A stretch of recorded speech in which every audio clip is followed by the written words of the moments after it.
fired. You understand? Fired. Shut up, listen, and learn. There's a storm hitting us in 6 hours. We're gonna find out who's who. I want to make it 80 and wipe that grin off your face. Looks uncomfortable.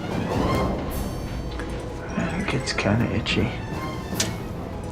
Never know what you like till you try it. The one constant through all the years, Ray, has been baseball. And by God, I have had this Congress.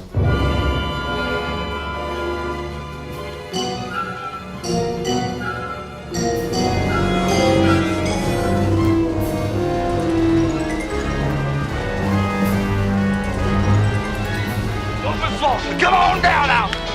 Chew on the dog!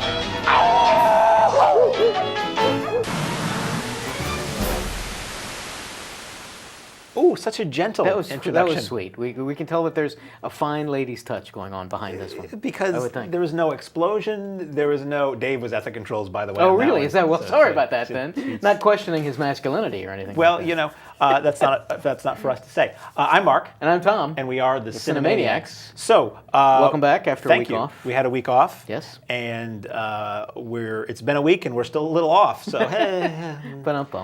so we have a fine roster of films to talk about, and true to form, I expect we will spend about 46 minutes on one of them. Yes, and then rush right through everything else. Probably so. Would you care to start, or would I? I'd be happy to. Please do, please. If you would like. Joseph Fiennes is the wonderful actor. I do think he does a wonderful job in this one. Not to pre-discuss the film, but we got CSI Jerusalem going on. I thought that was appropriate.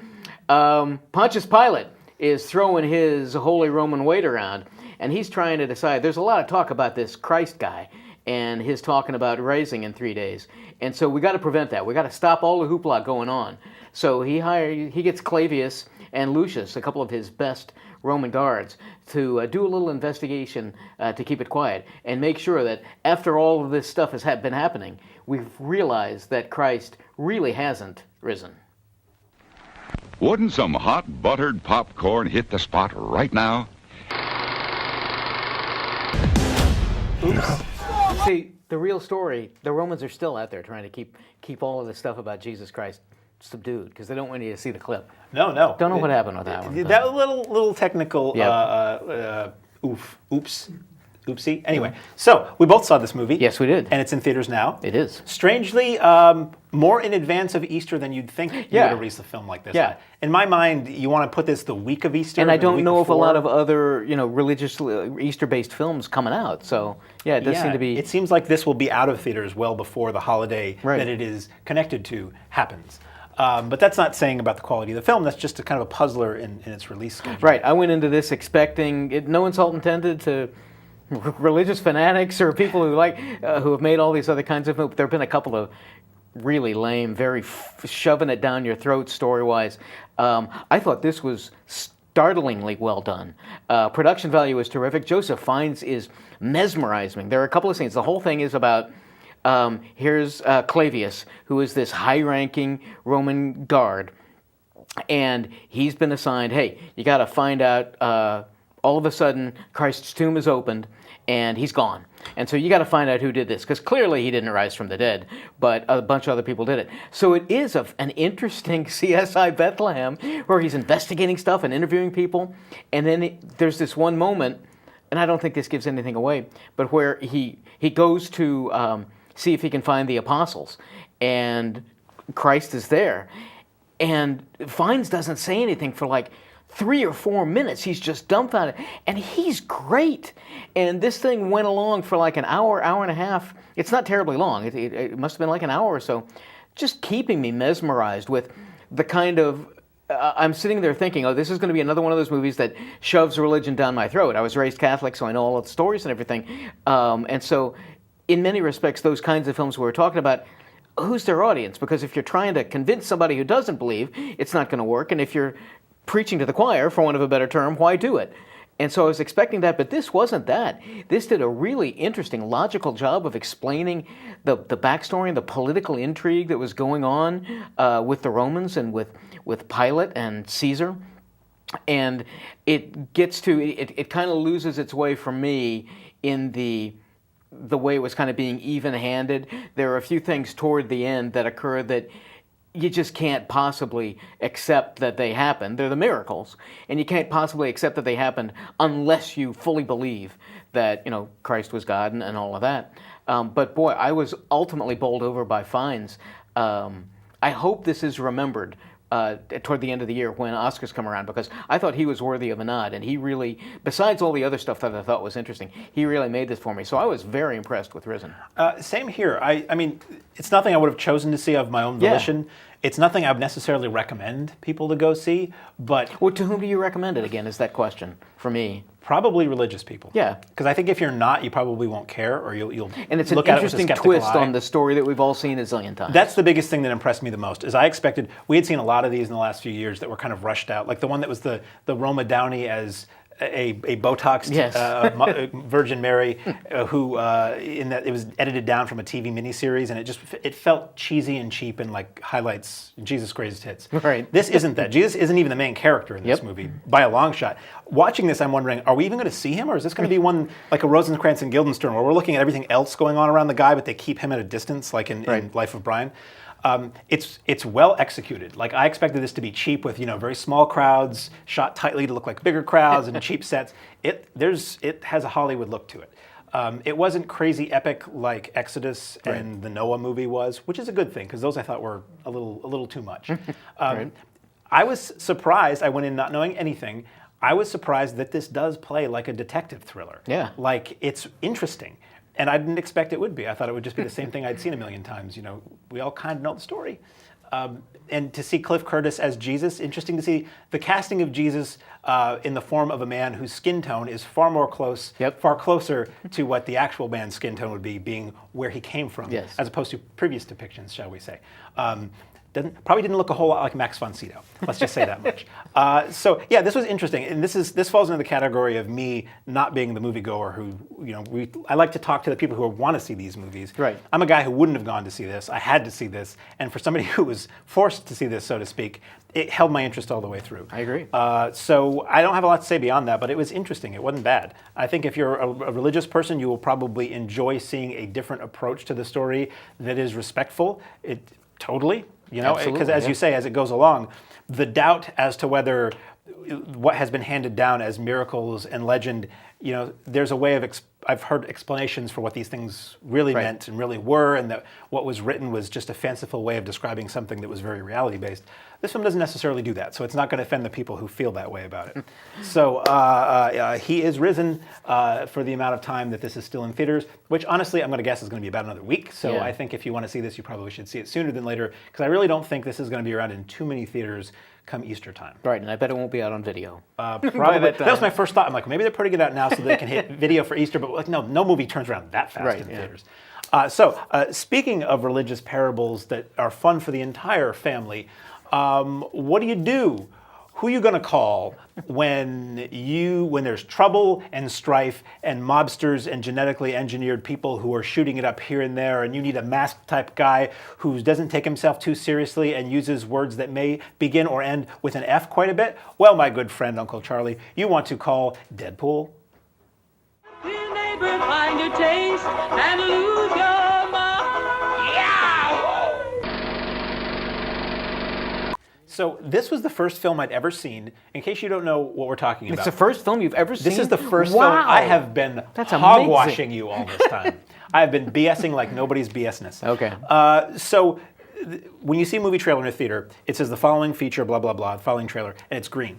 Right. There's something called a red band trailer, which is the background is red, and you don't see them very often. They only can be shown with similarly rated films, and up till now, red band trailers meant they were a little edgier than a green band. There might be a bit more insinuation, a bit more hint of nudity or inappropriateness that you wouldn't put with a general audience film. Not with this one. With this movie, there were F words. Yep. I mean, I could not. I was sitting there in the theater and it registered. I'm like, wait, did they just say the F word? And then again and again. I'm like, and this was before. Wow. I don't think it was a PG, but I'm pretty sure it was PG-13. Probably was, which I think you can say in a PG-13. I was shocked, and my first thought was, so this is how you're advertising your movie? This is all you got? Right. And I was really nervous that this movie was just going to be aggressively crude and just like, oh, look, it's a superhero movie, but we say the F word a lot and we, are inappropriate. Thankfully, this isn't that. Okay. I mean, it is. It's totally inappropriate. I keep Thankfully, hearing it about is that, people who so. bring little kids. When I went, somebody brought a little kid to this movie, and I'm thinking, yeah, well, Yeah, really? that's probably not a great idea. I mean, don't get me wrong. This is exactly the movie 12-year-olds want to see. Probably so, If I yes. was 8 to 12, I would have been all over this. I mean, I was older than that and all over this. But still, not really for kids, folks, just because it says Marvel at the beginning of it. So you have Ryan Reynolds as a mercenary who undergoes an experimental treatment for money, I believe, or something, fortune and glory, and comes out horrifically scarred, but he has the ability to heal really quickly. So he is good at what he does. He can't fly, he can't see through anything. But if you bust him up and leave him in a pile, very quickly he'll be back at your back door. That doesn't sound right. He'll be coming after you real soon. So I really, really enjoyed this movie. Okay. This was like a party in the theater. From the opening credits, the whole audience was laughing. Yes, absolutely. I went to it was Valentine's Day, actually. We went on Valentine's Day, first matinee. So a noon show on a Sunday, surprisingly full, like really darn full audience. Really good laughs throughout the thing. The action is good. It doesn't do what I hate about modern action movies. You can see what's going on for the most part. Really good casting. Probably the best use I've seen of Gina Carano in anything yet. Yep. I'm not going to mention Haywire. Oops, it's terrible. Sorry.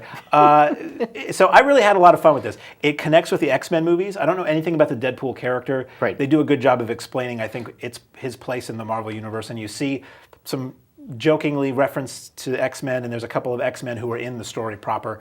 I will say, as always, you stay until the end credits are completely finished because there's a funny little PS, and then it goes away, and then it comes back again. That's a lot of fun. Beginning credits, entire movie, end credits, really, really funny. Gratuitous sex scene or two in the film, gory, bloody gore, violence. Everything you want in a family darkness. picture. It's not for kids. Right. But I don't have much more to say about it other than I had a really, really good time with this, and I hope they make more that are of this quality. I'm a huge comic book fan, worked at DC but grew up with Marvel, so I know pretty much all of the characters. I really knew nothing about Deadpool going into this. I'm not an X-Men fan, I'm a fan of the movies, and I read the comic books, but so quite literally, I knew nothing about Deadpool going into this.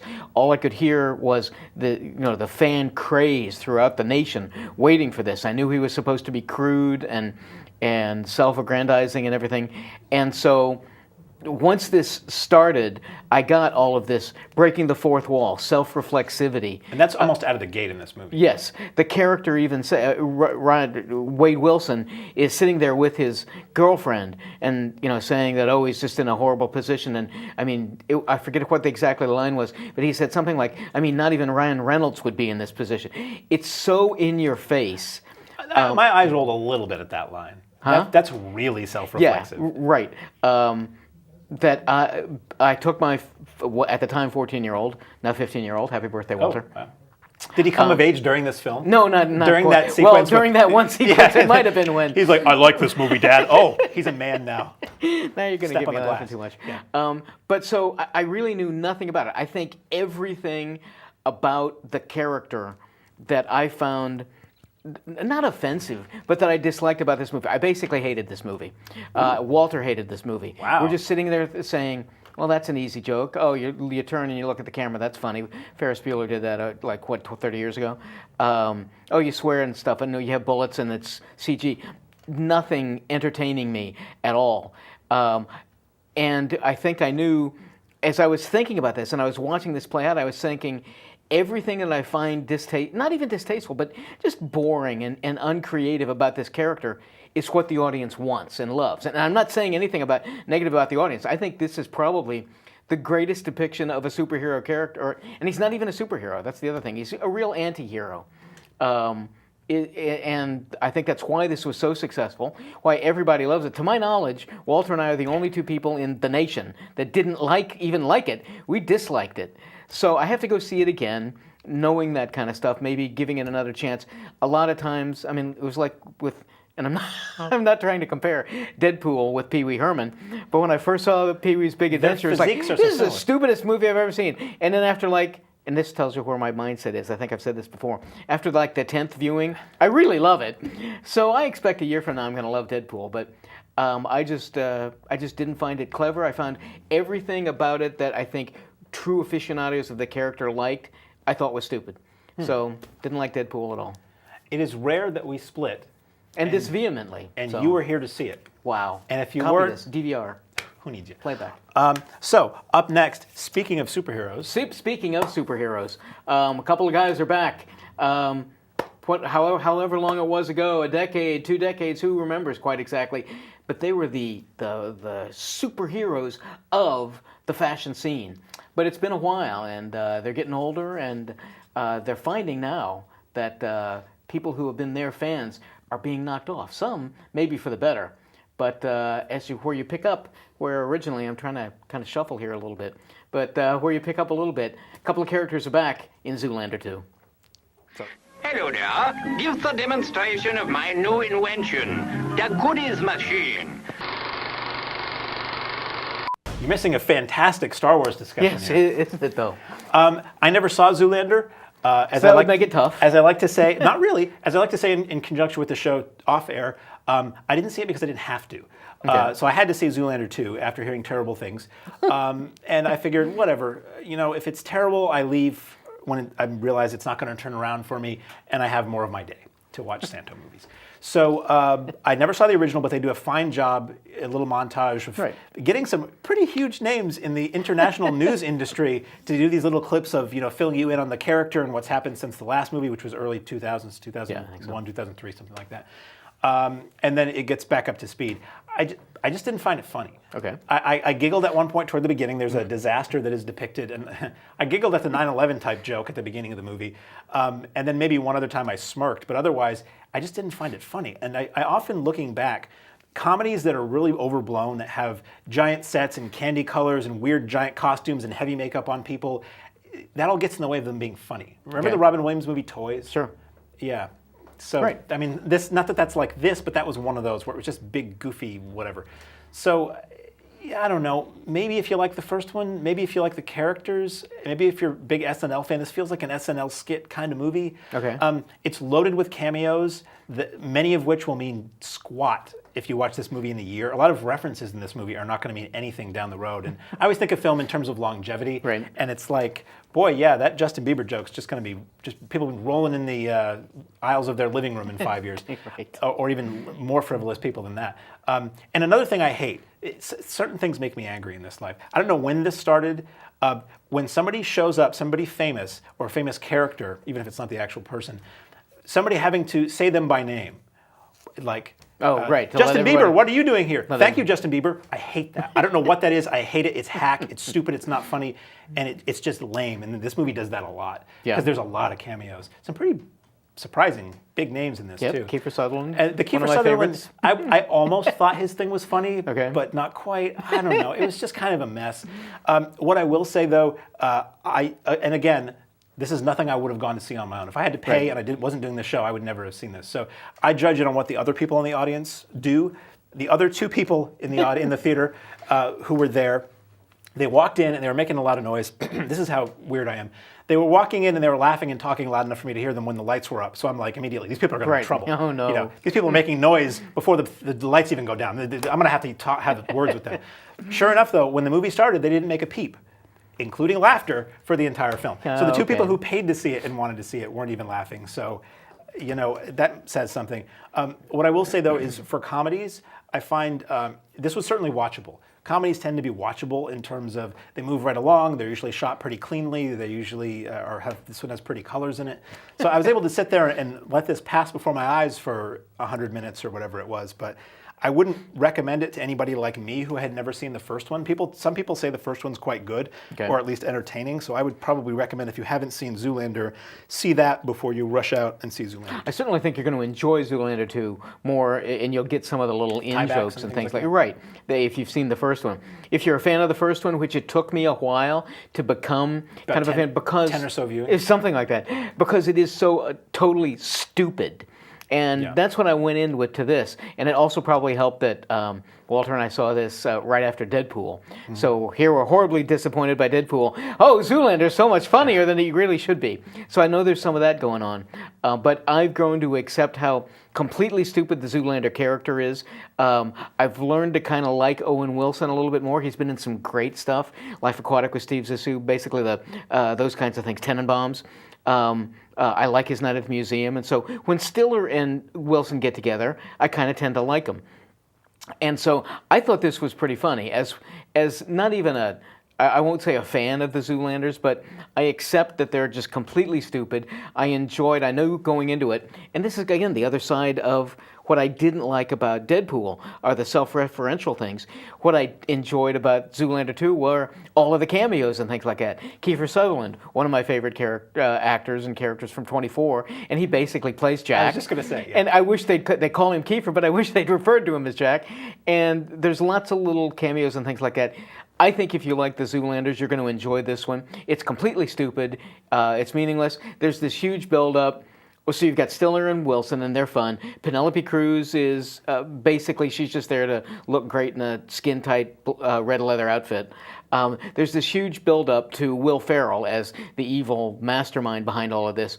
And he's only in it for like the last 20 minutes, and his whole presentation is kind of overblown. And I know that's the point, but if there's any disappointment for me in being a semi-fan of it, it was that character. But overall, I thought Zoolander 2 was appropriately amusing. We disagree on two movies. It's unbelievable. So that minus one thing we will not talk about is at Keen Cinemas this week, and we thank them for providing these cinematic entertainments for us and the community at large. Now we move on to that which is available on the video delivery service of your choice. Yes. The first of which being a fact-based film featuring Mr. Johnny Depp as the notorious Whitey Bulger, Boston bad guy, crime lord, thuggy person, gangster type, and seeing over a reign of terror in Boston in the 70s and 80s, turning the city and the state into a state of black mass.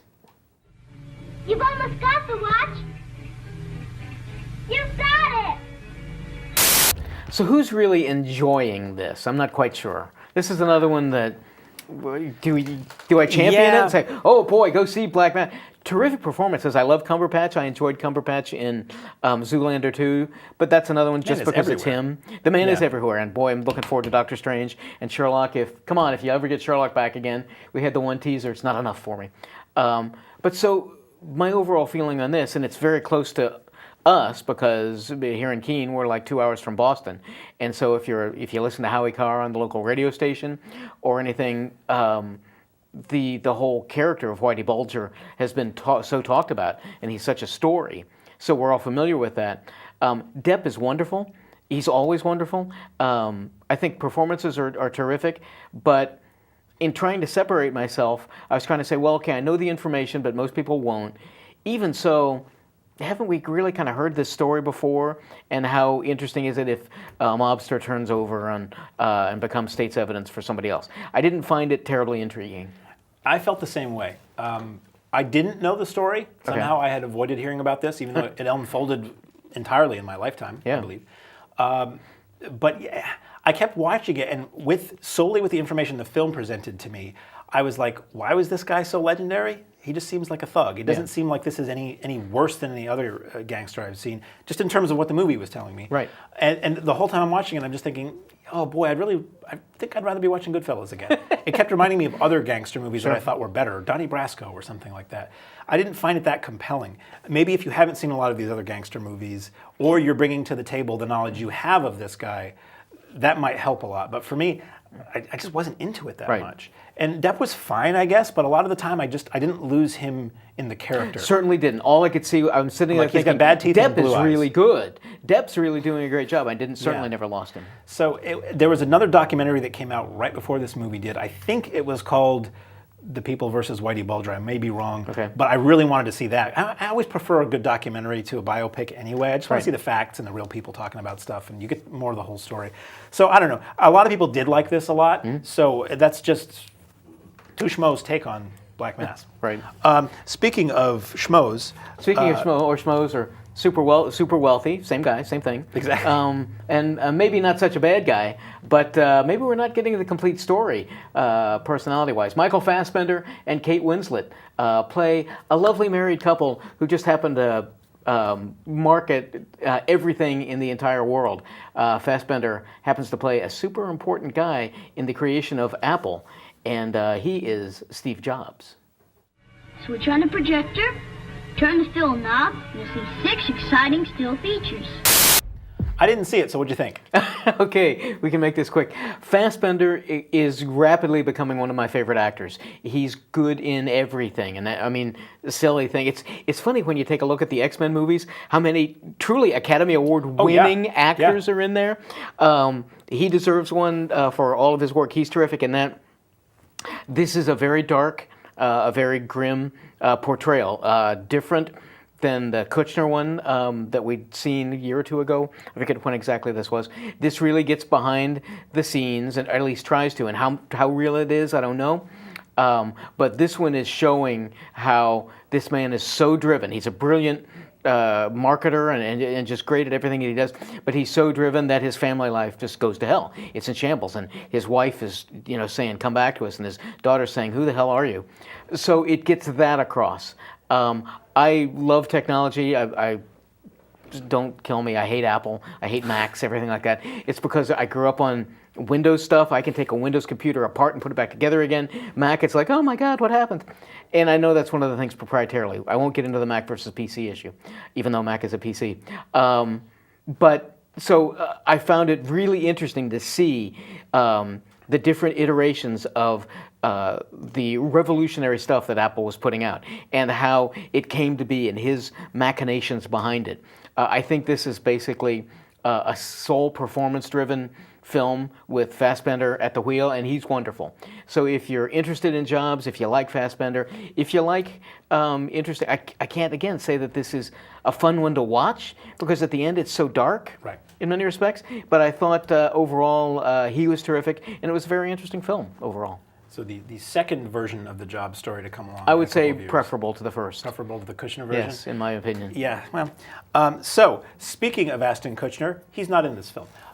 So what are you going to do when you are a young woman who has survived a terrible accident and it forces you to go back home to the home you grew up in with people you don't necessarily remember because you had a noggin hit and you don't necessarily recall if you even particularly like them or not? Well, you do the best you can even though you and they are estranged.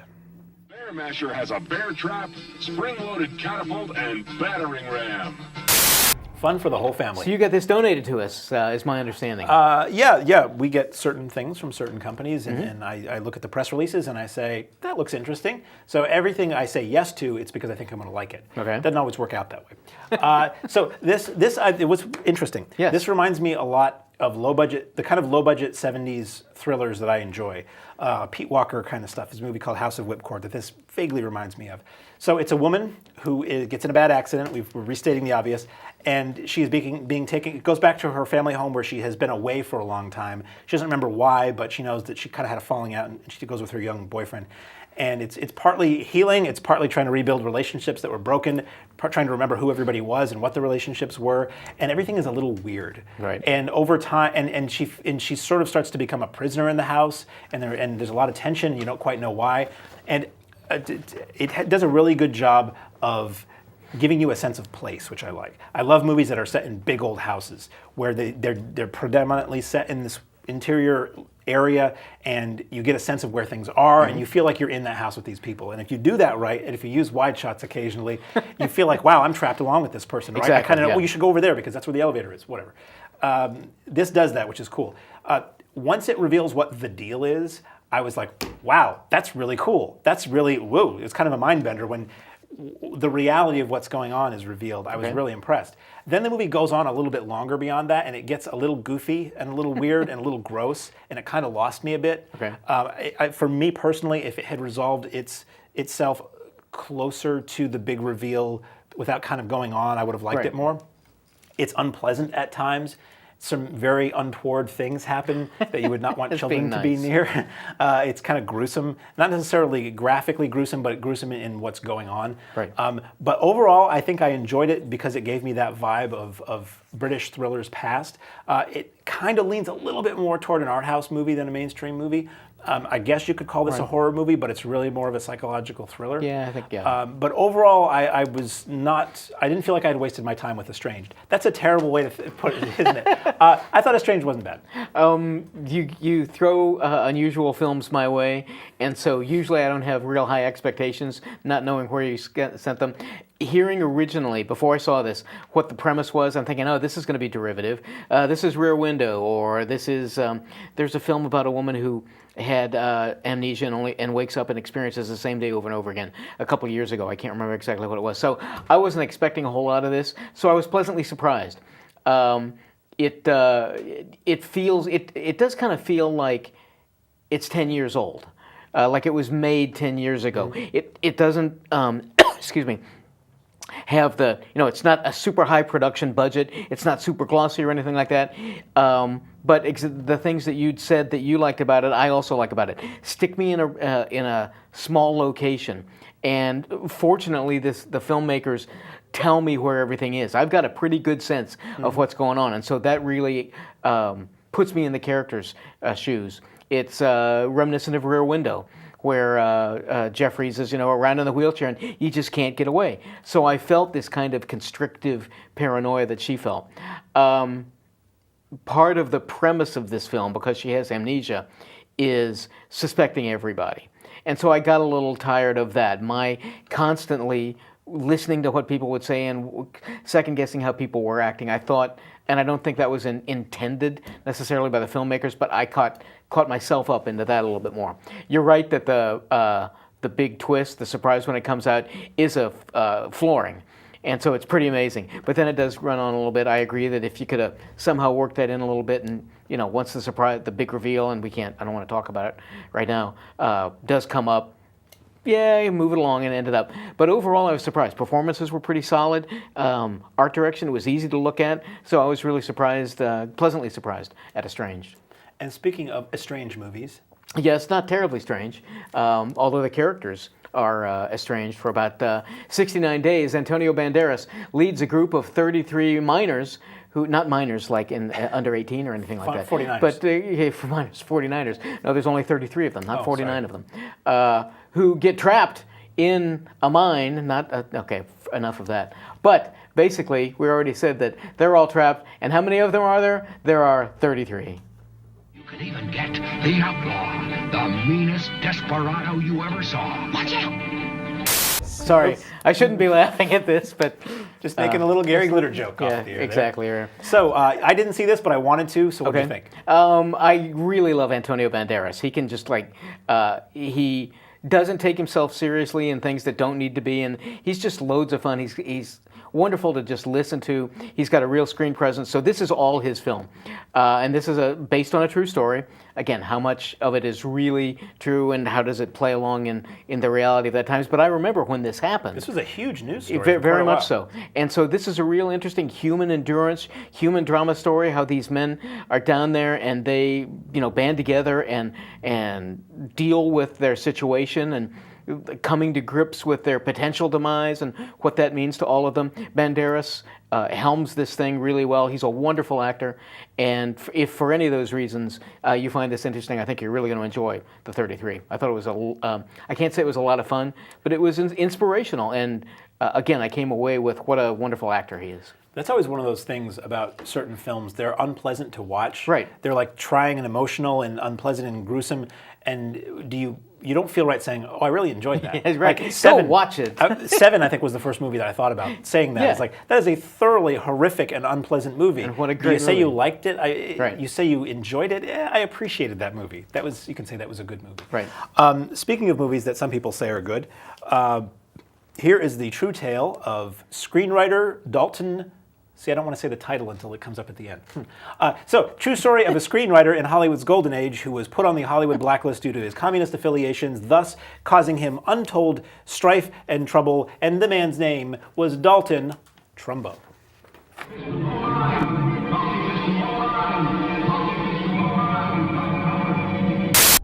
So, how was it? Well, again, I have to be nice because I know the director, so I have to say nice then. things about Jay. Good job, Jay. Oh, he directed this? Yeah, Jay Roach cool. directed this one. You start off in my good stead. It's funny, you and I talk about how Hollywood audiences probably don't like movies about Hollywood. This is certainly more than Hollywood. This is history. This happens to be placed in Hollywood because it's the McCarthy era and they're going after all of those who are blacklisted. One of my directing instructors was Eddie Dimitrick. Was one of those, and he would talk a lot in class about how very much a lot of this. So it's not just Hollywood, it is certainly history.